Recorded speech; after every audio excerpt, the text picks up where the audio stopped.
Well, West Virginia misses out again. The 33rd best player in America and West Virginia native Brayden Hawthorne chooses the Kentucky Wildcats in a move that's not very shocking, but man, does it hurt.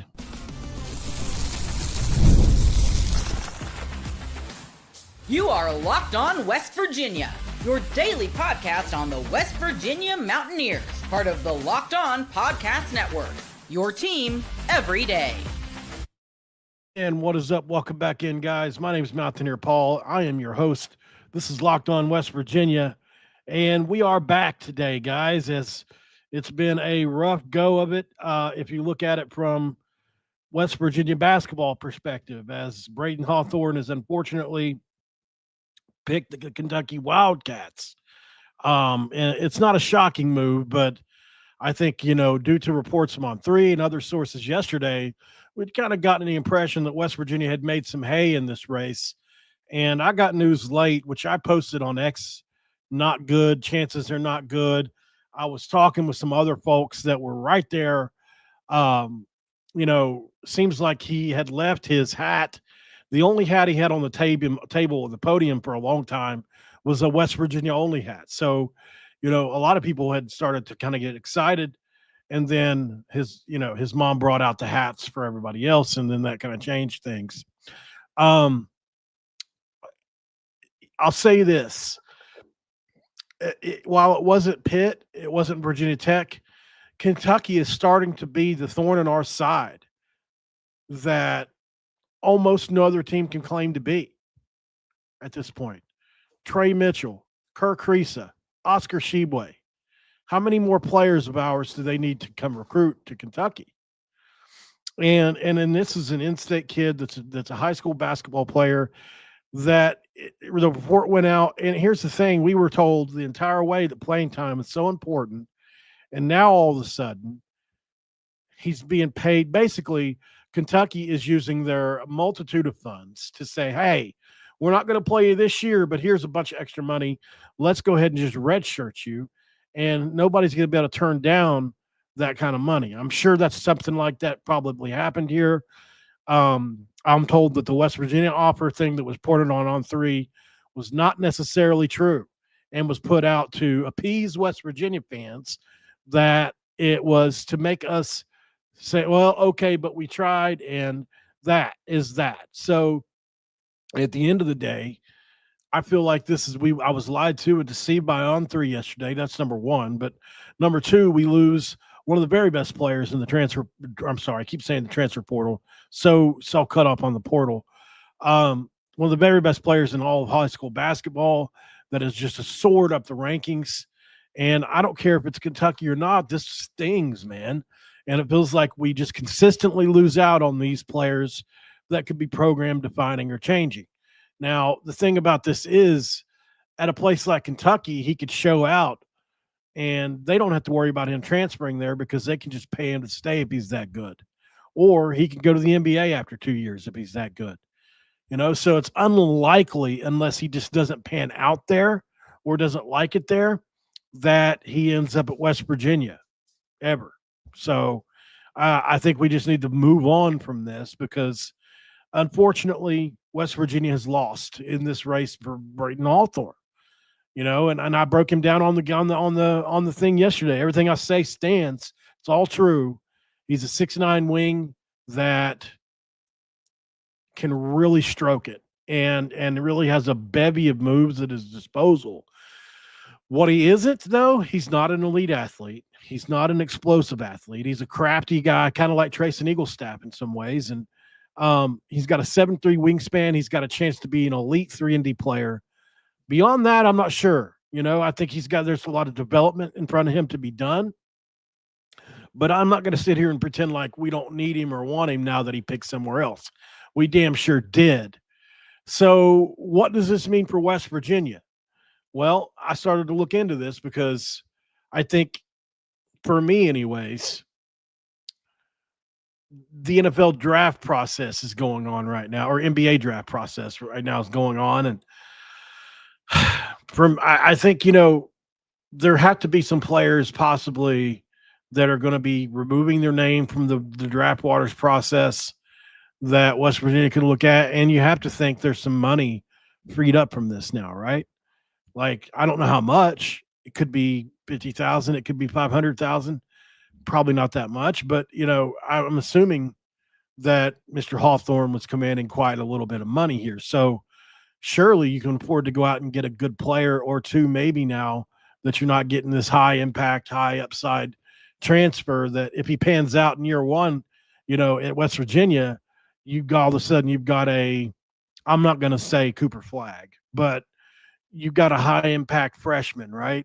A diaper dandy, like Dickie V likes to call him. So that's not the case here. And I think this staff really did their best. I think they tried their hardest, but they were under the 8 ball here because Darren DeSleaze left us in the dust in this amazing recruiting class that we had at our disposal.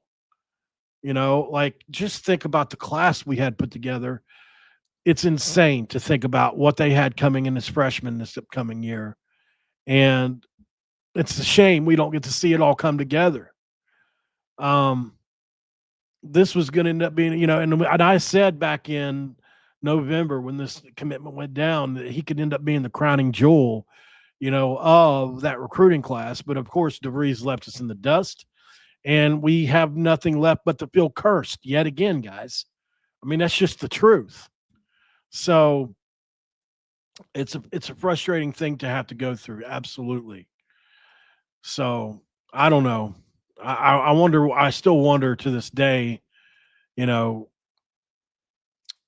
just what West Virginia was offering, because I don't know if that On3 report just sticks in my craw. Now that I found out what I found out, something tells me that wasn't as true as we thought it was, and that it was these guys play with the media. We know that. And I feel like I fell into that trap a little bit yesterday. And look, I'm not going to turn on a great headline. And if a reputable place like On3's reporting it, I'm going to run with it. Because I have no choice. But, on the back end of this, and from some things I've heard today, I do feel like that maybe there wasn't a whole bunch of truth to that. Or if there was, it was still not as much as UK's offer.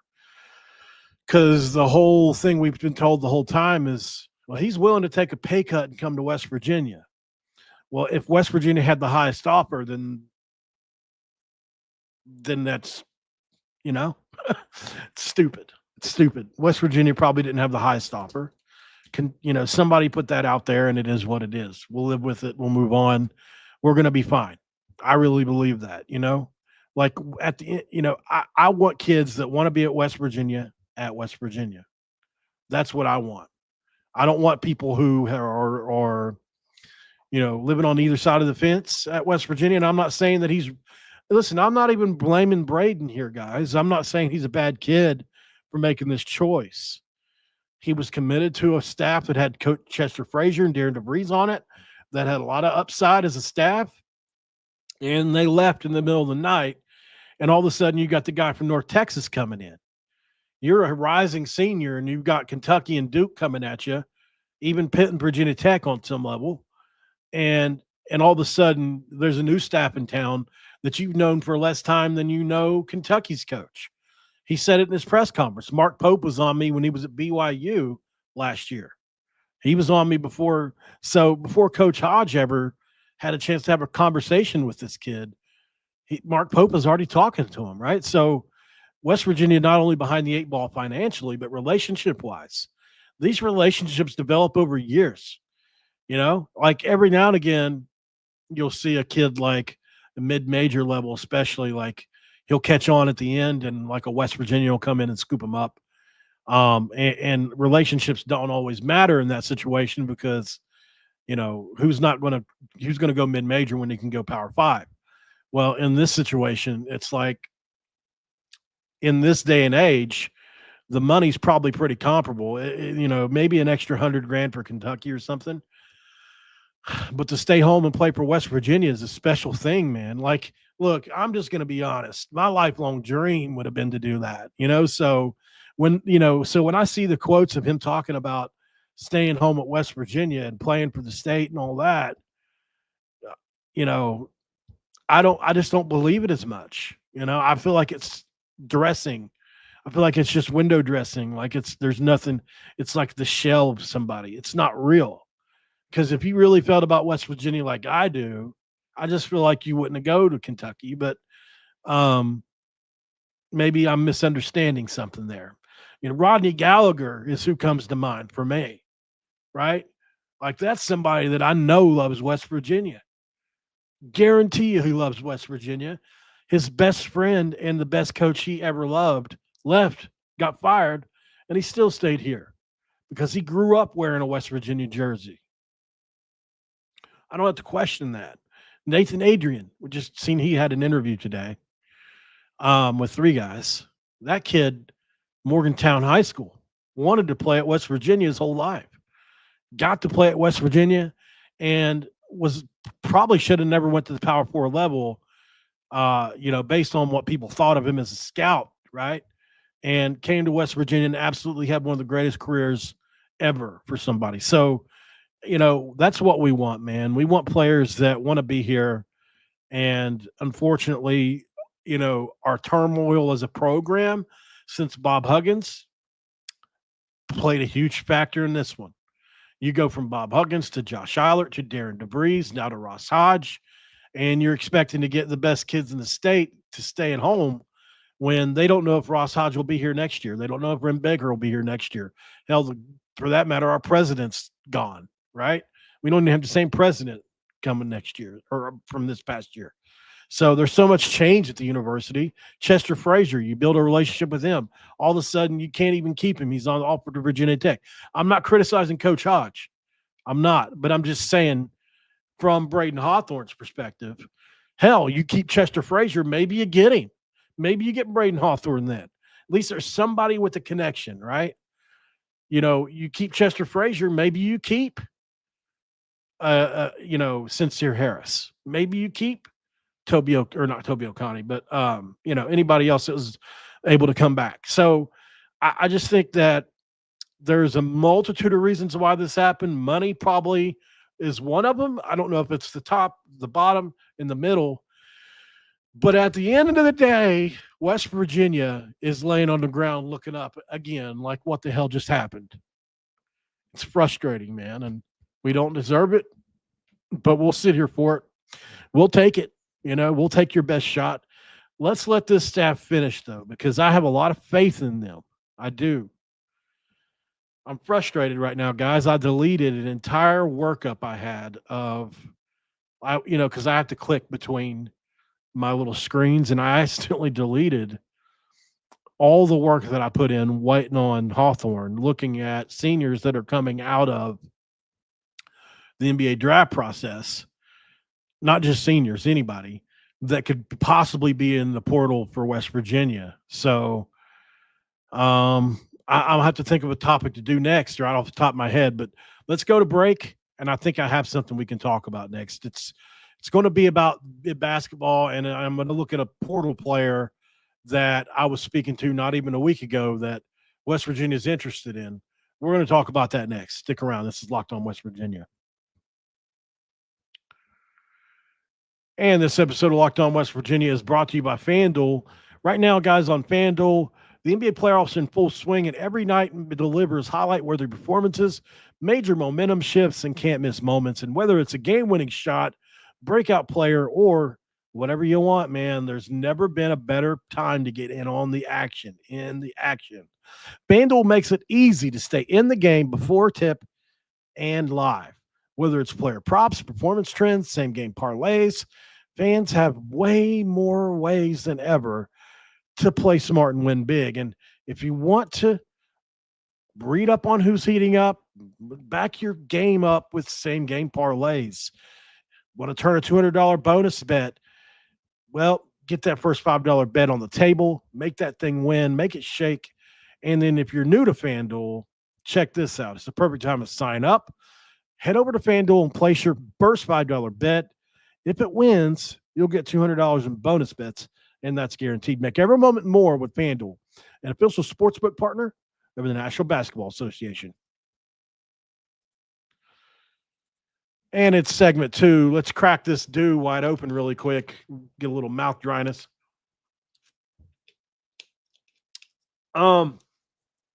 So let me get over here to this page here as we talk about this, because I'm going to look for somebody really quick that hopefully it doesn't take too long. So West Virginia had reached out to a player in the transfer portal for basketball.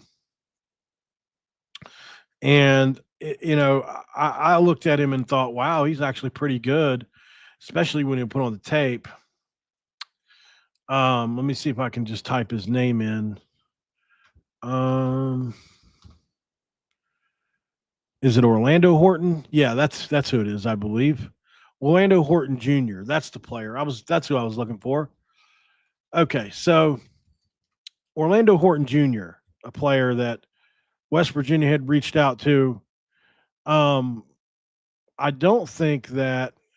No, he hasn't. Okay, he has not committed anywhere. Obviously, West Virginia has reached out to him, and I think he's a hidden gem.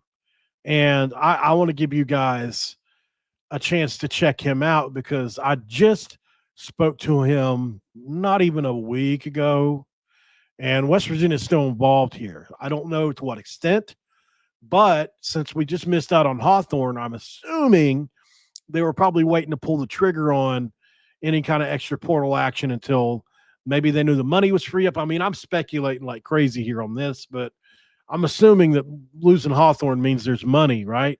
You would naturally assume that. So I want to show you guys a player that West Virginia is involved with, and I'll go ahead and share a screen with you here. This is Orlando Horton Jr. So he played at Prairie View last year, and very good player. As you can see on May 16th, I said Orlando Horton Jr. has the makings of a real hidden gem. In the same 19 minutes per game he played in both his freshman and sophomore years, he grew in almost 10 categories, which is true, guys. 20% higher from the free throw line, and from 59 to 79, and from 35 to almost 40% from three, and fewer turnovers at the same time. This kid can play, guys. So let's check out Orlando Horton Jr., a possible portal addition for West Virginia, and somebody I'm a believer in. And you guys know how I am when I believe in players. This kid here did a lot in 19 minutes per game, and his athleticism projects, in my opinion, and especially his jumper. Let's check out the kid, Orlando Horton Jr. Turn me up. I have to pause this, unfortunately. Well, I would love to serenade you with some rap music. You'll have to suffice with my voice. So he's 6 feet tall, around there, I believe, and a good player, man. And I don't know if this is the one or not. We'll see. I think it is. Okay, so here he is. This is the first one you get to see. So behind the legs cross and the pull, really nice, really quick release too. Let's break down that release. So as you can see, off the, and that's a 6'5", 6'6" guy guarding him there. So it's kind of hard to get it to slow down enough, but yeah, nice shot. A nice shot there. As you can see, he gets to the rim well as well, and then he's creative at the bucket as a finisher. You like to see that too. As you can see, he gets to the rim well. There's a little jump step and a little finger roll in the lane. I like to see that too.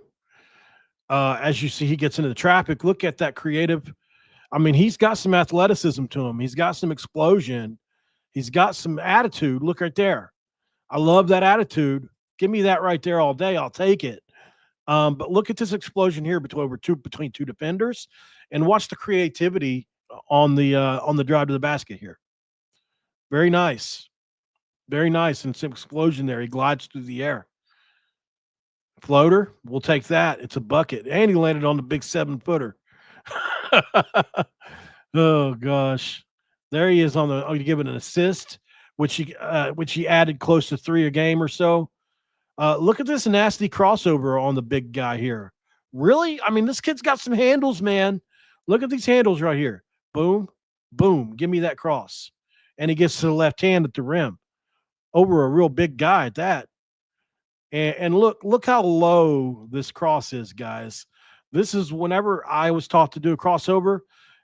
My dad told me this: if you're going to do one, you better make sure it's low, because if you're going to do the Allen Iverson one, the only reason AI got away with it was because he's so athletically gifted. A pasty white milk boy like me, man, my crossover had to be low to the ground. This is a great example of that. So look how low this is. Very, very hard, if not impossible, to steal this. And he loves getting to that left hand, doesn't he? How about some mid-range game? Beautiful jump shot. And the thing is, the best part of his game is his jump shot, in my opinion. But you see, he's got some explosion at the rim. He's got athletic ability. He's diving for the ball here. He can get to either hand. He can assist with the ball. Like, he's got a ton of upside. Look at that move there. I think you could bring a kid like this in and give him 25 minutes a game, and he would be a microwave off the bench for you.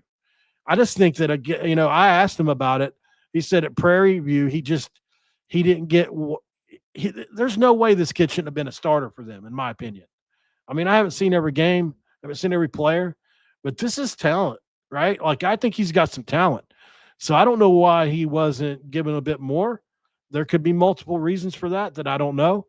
But I mean, if you're talking from an athletic ability, a basketball IQ, a shooting ability, like, there's a bunch of reasons why I think this kid should play more. And that jump shot right there is a great example of why his shot goes in so often. Let's get to it again. Great base. Look at the feet. Exactly. Directly to side, shoulder width apart. Look at him getting into a stance. His elbow sticks out a little bit, but that's okay. It doesn't have to be a perfect L, but they technically want you to pull that elbow in just a little bit. But I mean, you see, as long as the shot goes in, man, and as you can see, as he releases it, and it's coming off those first two fingers, which is what you got to have.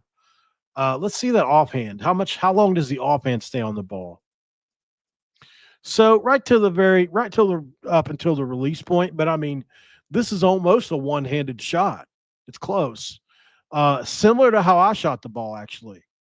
My hand came up a bit further than this hand, though. But I mean, his hand comes off the ball pretty early in the process compared to a lot of players. But it's a beautiful shot. It's a beautiful shot, and he sprays it from deep. So there's a lot to like with Mr. Horton, like I said. I certainly don't think there's any reason to I know a lot of people want to disparage the fact that he is at Prairie View, and I understand. I mean, I get it to a certain extent, but these mid-major schools, man, they put out good players every year now. It's not like it used to be where some of the best players in the country are at these kind of schools, right? So I really like this kid, man. And here's another great example of his jump shot.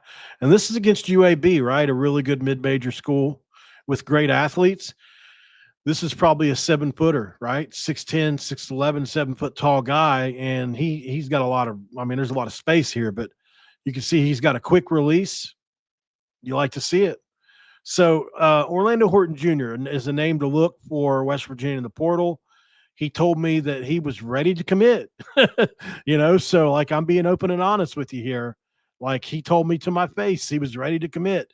So, he doesn't have a ton of offers that I know about, but that doesn't mean he's not good. As you can see here, he's got a lot of, look, like I said in the last show, am I saying he's going to come into West Virginia and be the starting point guard and be a Javon Small? No, I never said that. But I mean, if you're talking about like Ross Hodge said yesterday, we just need a couple pieces to finish this roster up. You tell me this kid can't come off the bench as a backup guard and be really good? because I think he can be. I think he can be. He's got enough creativity at the rim. He's got enough explosiveness. He's got enough moves in his bag where, just like right here, I mean, you get him into the middle of the lane. Oh, let me turn that back off. You get him in the middle of the lane. Watch what he does here. So that's a really big dude. That's at least 7 feet tall, 6'10". And look where he hits the soft, it's kind of like a receiver, right?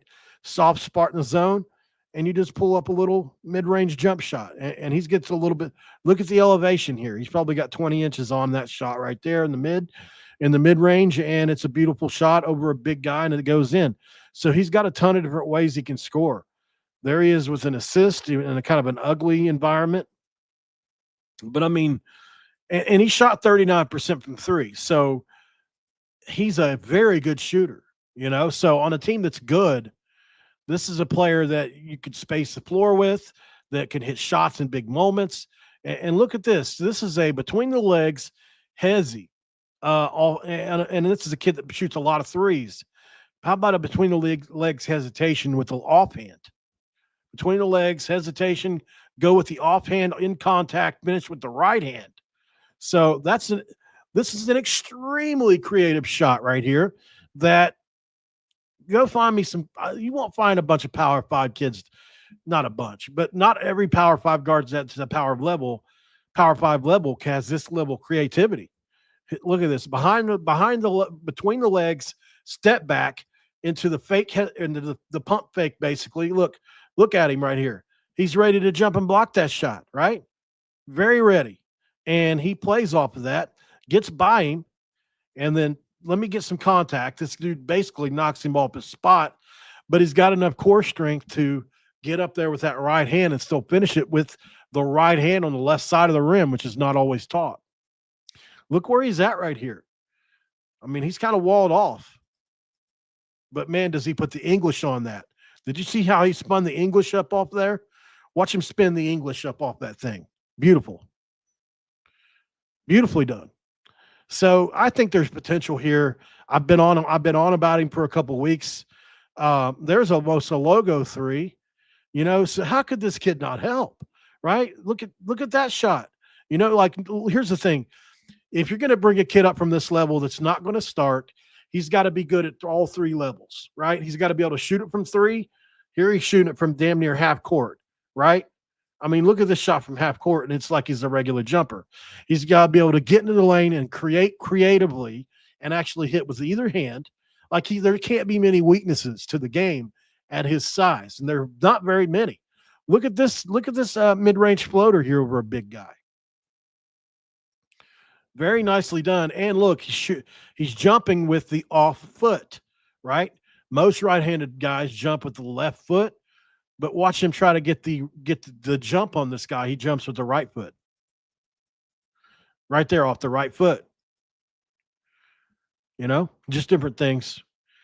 There he is. I mean, he's fast too, man. I really like the player a lot. I'm curious how you guys feel down below. I know I've been on and on and on about it here, but I just feel like he's not getting enough love. He played less than 20 minutes a game at Prairie View. Can anybody tell me why that would be? They're 1-8 right there. Why would he not play more? To me, it's pretty obvious that he's a good player.